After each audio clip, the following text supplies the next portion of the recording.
Fossil fuel-based agriculture with fertilizers, pesticides, herbicides all depend on a resource that's not renewable.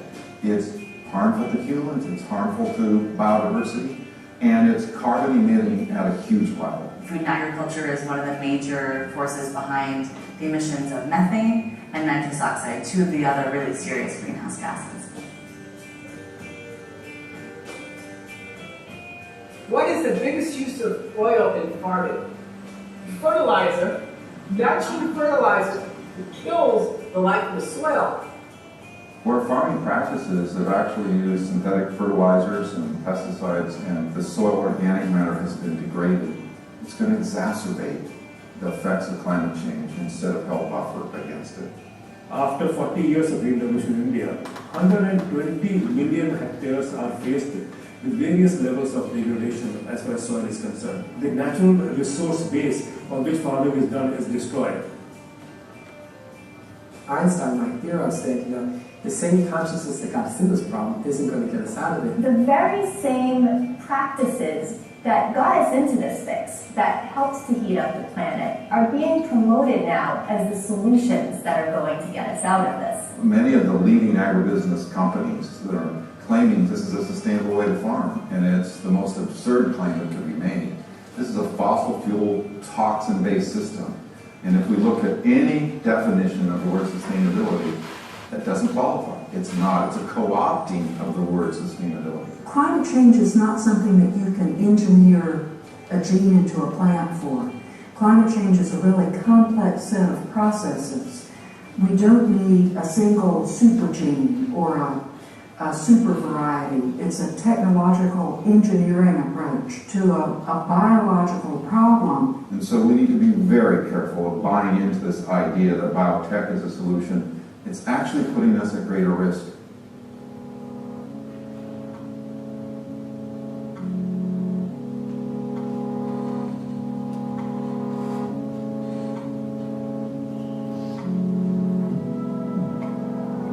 Something incredibly hopeful is that communities all over the world are resisting and are showing that. I'm going to stop there since you guys already learned about urban agriculture. We're going to talk about this thing.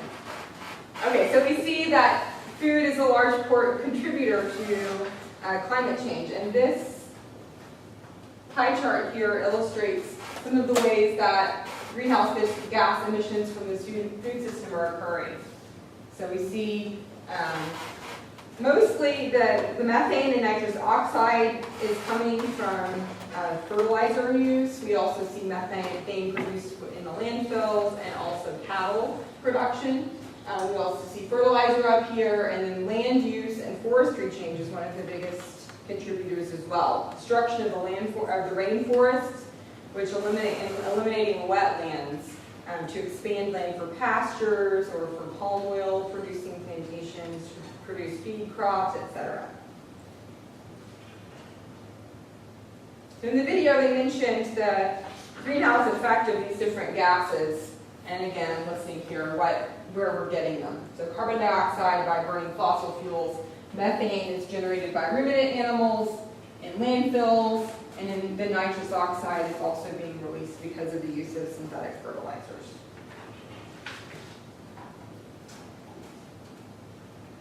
Another driver of sustainable agriculture is the food security and justice side. Okay, so getting food to everyone, providing food to societies and increasing the access that people have to food. I like this quote, food is really a litmus. When there's a lack of healthy food, there's usually a lack of employment, good schools, safe neighborhood, etc. So we see the food that people are able to access as a litmus of the society as a whole. In this movement towards food justice, we see that those who are most active in producing our food tend to have the fewest rights and actually eat some of the poorest diets. So those who are producing the food are actually consuming food that's often very unhealthy. We're looking at things like wages, lack of benefits, and also the chemical exposure of those who are growing and harvesting crops are considerations here.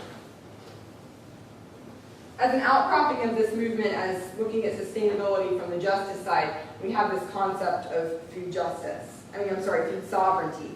which takes food security to another level. Food sovereignty is the right of peoples to healthy and culturally appropriate foods produced through ecologically sound and sustainable methods, and also focusing on people's rights to define their own food and agricultural systems. So again, more of a democratic way of approaching the production of food rather than food production being in the hands of a few powerful people.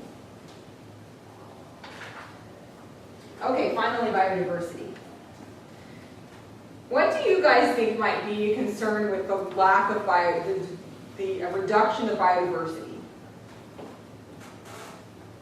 The loss of all your crops because of one disease and all of them die. Okay, good. So diversifying increases it's like an insurance policy, right? What else? With like nutritional, diversity. Okay, sure. Yeah, eating a variety of foods is fostered by having a variety available.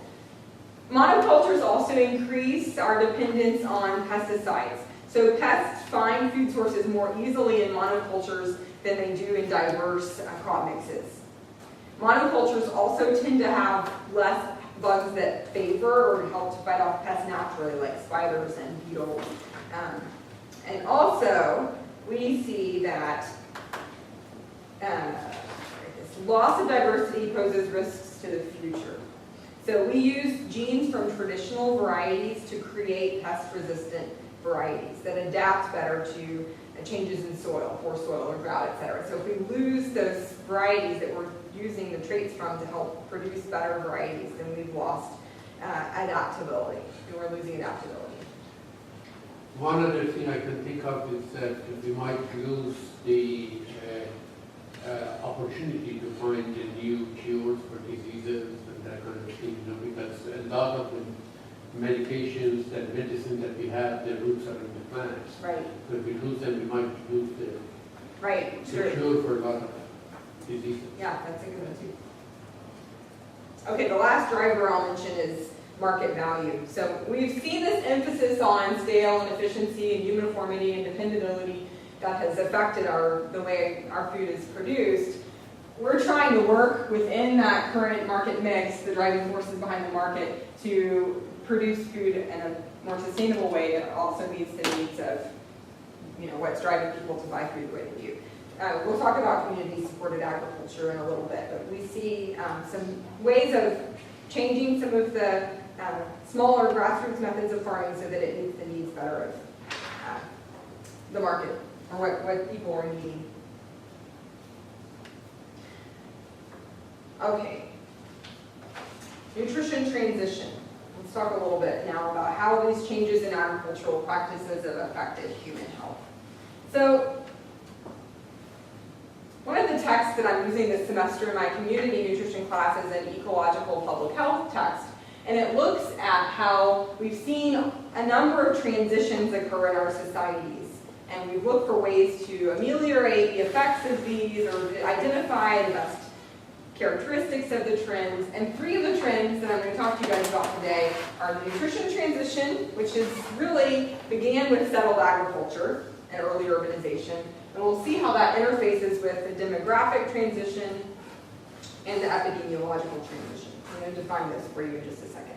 So what we mean by the nutrition transition is a pattern that we've seen, that a change in diet and physical activity, particularly in the 20th century, that occurred as people developed more resources.